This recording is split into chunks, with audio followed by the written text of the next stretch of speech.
Alors, on va commencer l'activité qui correspond au TP de terminale avec le sujet qui s'appelle la réalisation d'un mouvement volontaire.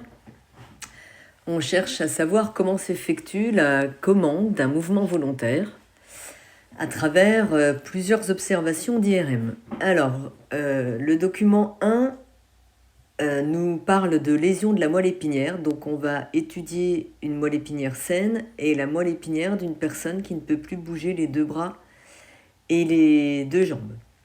Alors on va aller dans ouvrir image anatomique. Voilà, donc vous ça se présente comme ça. On va aller dans banque neuropéda. Ensuite dans imagerie anatomique, anatomie généralité,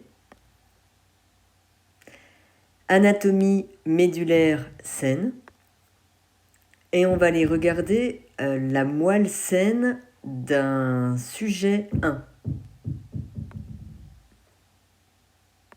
On clique sur l'IRM.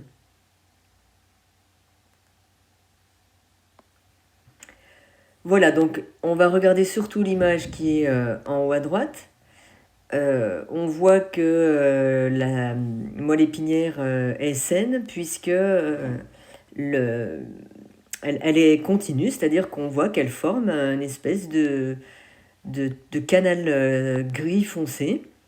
Ça, c'est la moelle épinière, donc d'une personne qui n'a pas de soucis particuliers et qui peut, si elle le souhaite, bouger ses bras et ses jambes. On va aller maintenant observer celle d'une personne qui a été victime d'un accident. Donc on peut fermer cette image, ouvrir une image anatomique. Et là, cette fois-ci, on va aller dans pathologie lésion.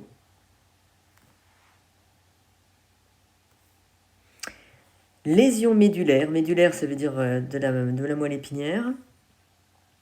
On continue dans lésion médulaire non trauma. Et on va aller observer le sujet 122 421. Ouvrir.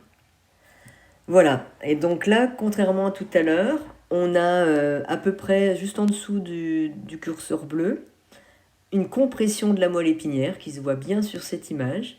Cette compression peut être due, peut-être, on ne sait pas ici, on n'a pas les données, mais ça peut être dû à l'emplacement d'une tumeur qui compresse cette moelle épinière. Dans ce cas-là, c'est opérable et éventuellement réversible. La personne peut retrouver sa mobilité. Mais ça peut être dû aussi à un accident. Par exemple, la personne a eu le dos écrasé lors d'une chute ou d'un objet lourd qui lui est tombé dessus. Et dans ce cas-là, la personne ne peut plus bouger définitivement ni ses bras ni ses jambes, puisque cette compression a lieu au niveau de la base du cou. On le voit sur cette image. On reconnaît le cerveau qui n'est pas très loin, qui est en haut sur la photographie.